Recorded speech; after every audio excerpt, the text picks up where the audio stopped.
After having Sunday morning and come Saturday morning, I couldn't resist but put Friday in my mind there. That was from the Easy Beats. Now, just come into the studio, we have Daryl Mullaney from Sound City Church. Welcome, Daryl. G'day, Alan. Great to be here. Thanks for the invitation. Looking forward to catching up and having a chat. Yes. Now, you've been away on holiday, I believe. I have, yes. We had our Full Gospel conference on, national conference, so flew over for that. But I also have a grandson in Queensland, so we took a few days to go down. They live towards Byron Bay, right. So I got down to there and got to spend his second birthday with him, so that was fantastic. Fantastic, yeah, that's great. Yeah, and so these conferences are what, once a year or once every 2 years? Yeah, annually. So right. So we normally have a state one, and COVID's messed everything up, as you'd be aware. But normally they would have a local one and then a national one every year. So. Yep. Now, I've been intrigued by the name of your church, Sound City. Where does that come from, Daryl? Well, originally, the guy that was the original pastor when I first started, I was the youth pastor. Yep. Rockingham, because of Coburn Sound, so at that time, there was, every second shop was sound electric, sound plumbing, sound this, sound that, but also as a double-barreled meaning for sound as in solid. Yep. Initially we had the logo of the bridge on the sound, right. Coburn Sound. So. Yeah, interestingly, because when I thought of the name Sound City, I'm thinking of music sound. Yes, a lot of people thought we were a hi-fi shop for a while. Yeah. So where are you located, Daryl? We're down on Dixon Road. Right. Yeah, just down towards all the industrial park, down towards the caravan park there. Pretty much right opposite the 7-Eleven there, yeah. So. Right. And you meet on Sunday mornings? Every Sunday morning, 9 o'clock, yes. Excellent, excellent. So if people want to rock up... yeah, more than welcome to come along. But yeah, Sunday, and we've got not only church, we run all of our kids programs right from creche right through. So, and teens, teenagers, yes. Yeah. And you got involvement with the community in the area? We do. We help wherever we can. Probably one of the areas we've focused on as far as community, as far as the church, is one of our goals is always to be an equipping church. Right. And so we've always tried to run lots of programs, whether it's marriage programs, parenting programs, that we invite everyone to and open that up for everybody. Yep. So we're... Yeah, very, very interesting. My wife and I did a parenting course some years ago. Just trying to remember. It was a Christian-based program. But our children were all grown up by the time we did it, and we thought, gee whiz, wouldn't this have been helpful if we'd done this, when they were first born? Yeah. Because there's a lot of need for that sort of program. Absolutely, yeah. I when I was younger than I am today, I used to love going to any seminar that was going on, whether it was business or whatever, and whether it was investments or whatever. And I would go to these conferences and I'd go, I wish I'd learnt that 10 years ago. Yes, isn't it the way? So often it is like that with marriage courses and that. Yep. The sad thing that I find is that often people sort of go, no, I don't, I'm doing all right with my marriage. I'm doing all right with parenting and that. And they don't always attend. And I find the ones that come, I think, goodness, why are you here? You've got such a good marriage. But then I realise the reason they got good marriages is because they're investing into them. They're doing the courses and they're learning about it. And that's correct. So, that's great. Yeah. Because life is, you've got to invest in a marriage to make it work. And, absolutely. That's good. Now, you haven't come to talk about marriage, I don't believe, but you've come to give us a food for thought for the day, Daryl. Yes. So just in thinking about that through and just in the day we live in, we have a lot of emphasis today on the physical body, and, there's lots of good physical trainers and eating well and all of that. And there's a huge emphasis, a lot of money poured into just our physical health, and that's a great thing. There's even a lot of going in today, and part of what I think IPL does is with mental health and, just mentals, doing things better, and there's lots of great stuff out there today. One of the things that I think people miss out sometimes is that we need to understand that we're created body, soul, and spirit. And being a pastor, I suppose it's one of my pet hobbies, or one of the things that I believe in, is that we weren't created just to live out of the physical, as much as it's great. Paul says it's a bit like a tent. One day we'll get older, and I'm getting older, and it starts getting run down a bit. But we also have a mind, which we've got to look after and we've got to feed. But we also have a spirit person, and often we live in a Western world where people discount that, and yet you go to Asia, Africa, nearly all of the other places. There's a huge emphasis on the spirit, and so I believe a little bit like the good word says that if we prosper in our spirit, we prosper in every area of life, and so.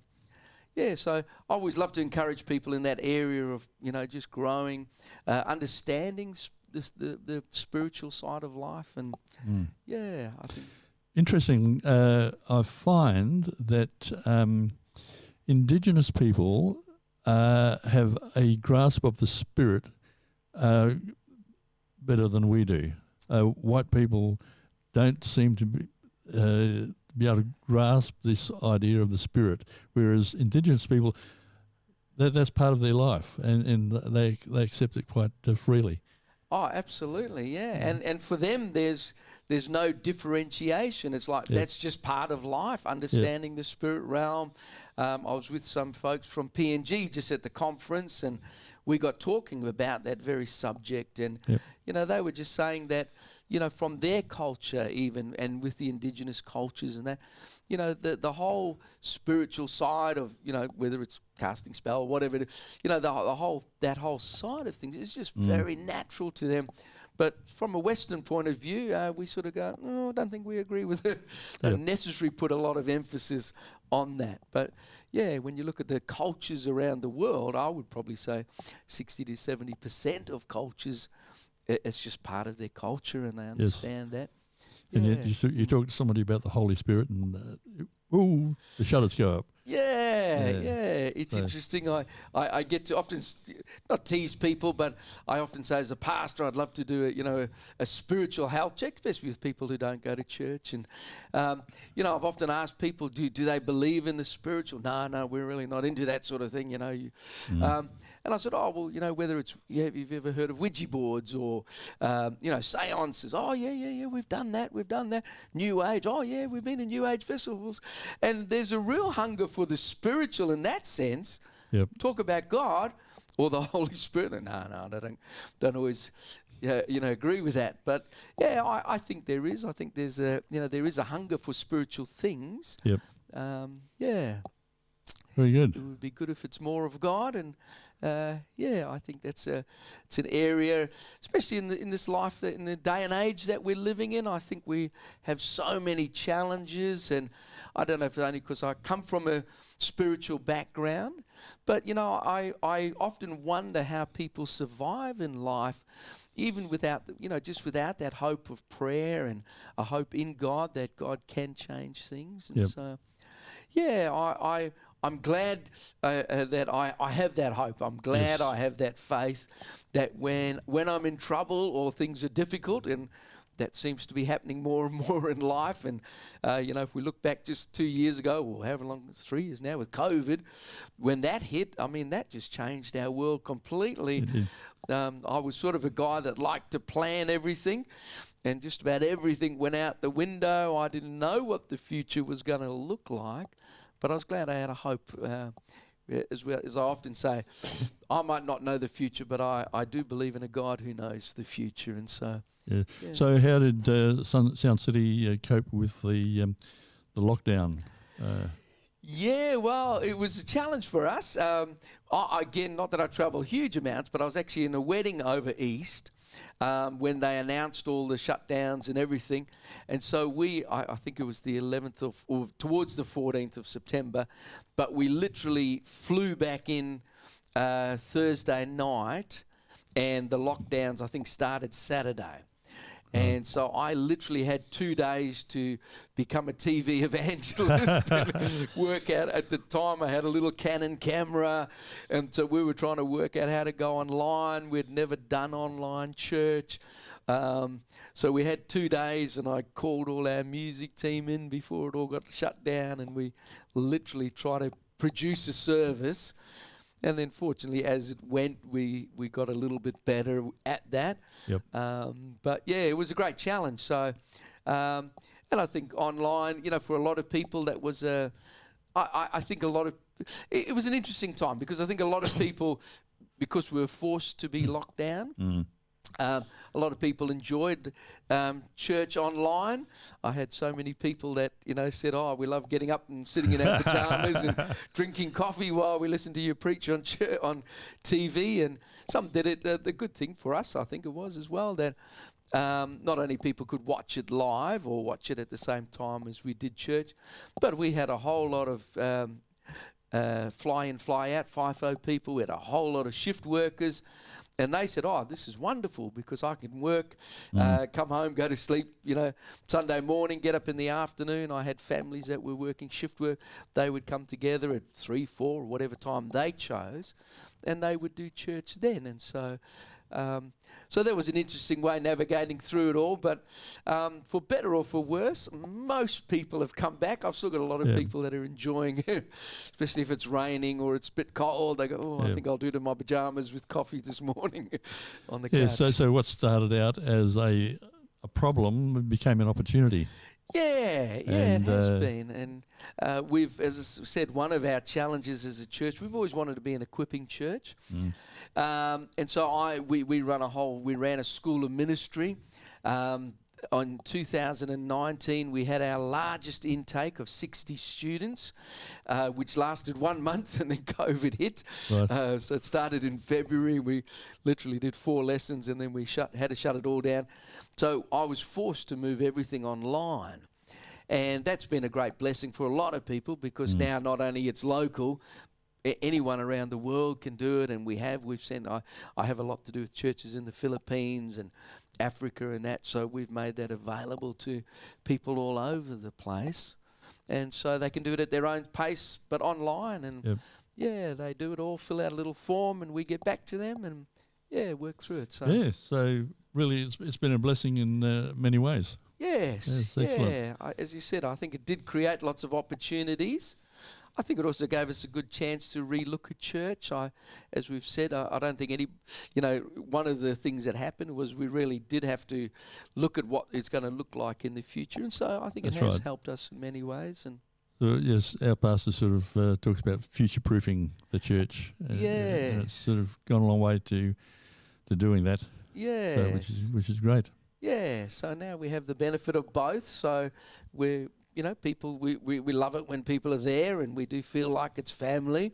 But as I say, we've got a lot of shift workers, a lot of FIFO guys that can't physically be in church, so they watch it online and do a lot of the studies online. We do a lot of devotions and that online. So how do people connect to you online if they want to? All through our website. So, soundcitychurch.com.au.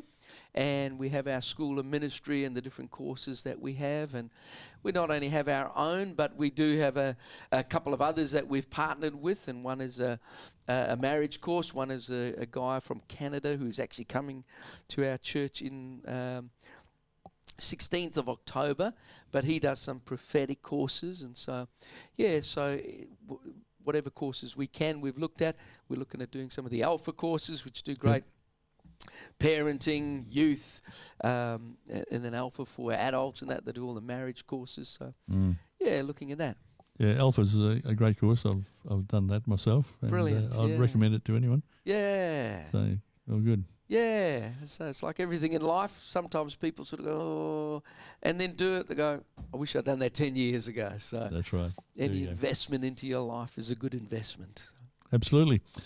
Well, thank you very much for coming in, Daryl. It's great to hear from you, and I'm sure that people out there listening will have been benefited from that, and look forward to seeing you again, perhaps in about 3 months' time. Appreciate the invitation and appreciate what you guys are doing. It's fantastic. Thank you so much. All good. Beautiful. Thank you.